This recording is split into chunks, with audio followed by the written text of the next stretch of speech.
So really what we're talking about, even though it's not necessarily put forward this way, is silence, or at least a silent thinking mind.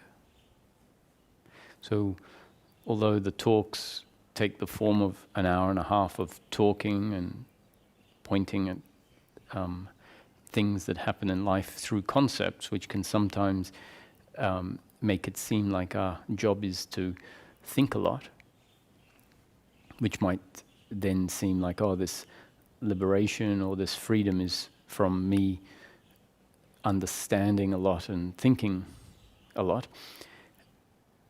That can be a bit of a misunderstanding, because really all of the words are there in order to assist with a quietening down, a silencing of the thinking mind.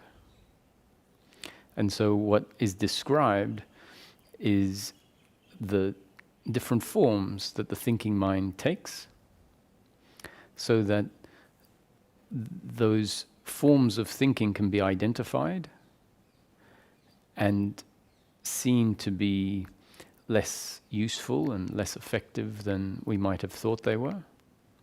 And that seeing of them in that light is a very important part of their slowing down. If we don't see a certain type of thinking as problematic or counter to something that is optimal, and in fact think that it is part of getting us to an optimal place, then it persists, it carries on. And to be frank, our thinking mind is so habitual and obsessive because the brain has developed in that way because it thinks that it has somewhere particular to get, and that this thinking is going to be helpful in achieving a certain objective. And so if the objective isn't delivered today, then the thinking says, well, let me think a little bit more in this way that I've decided is useful in order for me to maybe find the objective delivered tomorrow. The thinking says, if the objective is delivered tomorrow, it will be because I have thought hard and well enough and managed to shape life or function a particular way. So that thinking gets set in place, and it's seen as being helpful thinking, when in fact it's not. And so it persists. So part of the process by which the unhelpful thinking, which is assumed to be helpful thinking, falls away is by us seeing it for what it really is. An obstacle to that which we are really seeking, which is really peace of mind. And peace of mind turns out to be the absence of the thinking mind. So, very clearly, if this thinking, the thinking of the thinking mind, remains in place because we think it is beneficial, then the peace of mind which we're really looking for, which is just the absence of the thinking mind, is not going to happen.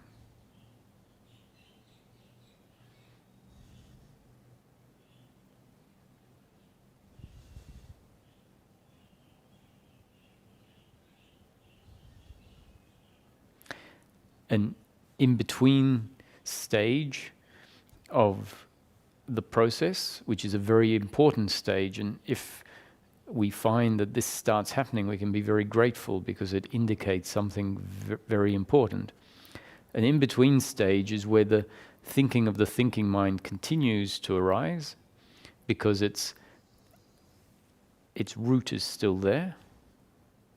The belief that it is useful on some level is still in the body or in the brain, in the system, let's say.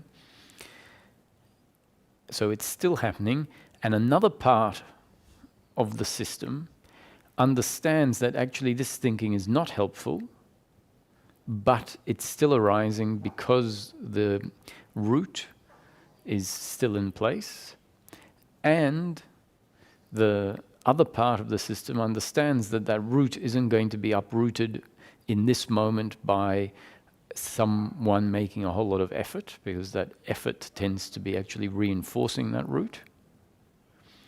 And so if that's how our system has started to be reconditioned, such that it will witness and allow the suffering to arise, the thinking mind to arise, understanding it's coming from a deeply ingrained root that is still in place, and so therefore the suffering has to continue to arise, and it then accepts it as part of the landscape, understands it. It's very important that we have an understanding of why it's arising.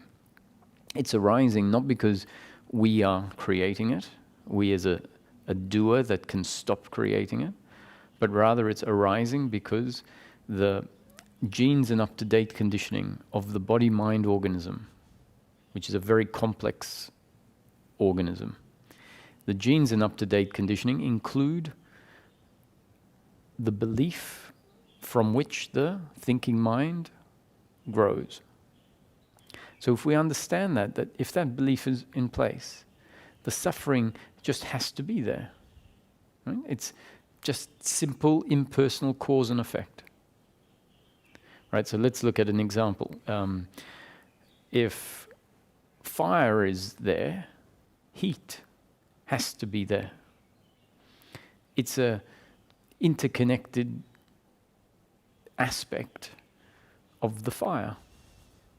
So if we understand that the heat is there because the fire is there, then we don't try to insist that the heat not be there, because we understand that fire and heat come with each other.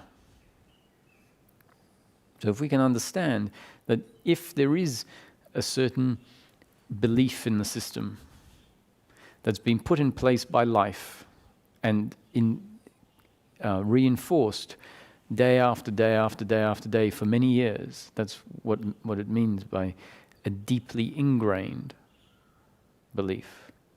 If we can understand our life has put that in place, and so the thinking that makes sense from that belief system, it's an inevitability. That means that now there's an understanding of why the thinking is there. It's not a surprise. It's not, unexplainable. We no longer go around saying, why is this thinking happening? It's very simple, because there is a root for it. And the root is a belief that you didn't put in place. So on the one hand, you can say it's my belief because it is part of this body-mind organism. But what's more important is to see, how did it become part of this body-mind organism? And like all beliefs, like all conditioning of this body-mind organism, it happened, it got put in place as part of life unfolding. So on the one hand, we can say it's my belief, but we need to be very careful with the use of the word my belief. It's a belief that resides in this body-mind organism. And because we're not the ones that put it in place, we're not the ones that remove it. So there's a huge amount of relaxation that can happen if this simple dynamic is deeply understood, not just believed. Right? It's easy to hear it and believe it. Hopefully, the rationale that explains why we didn't put it there or why we can't get rid of it, and explains that the suffering does stem from a cause. If that's understood deeply, then that understanding creates a space and acceptance.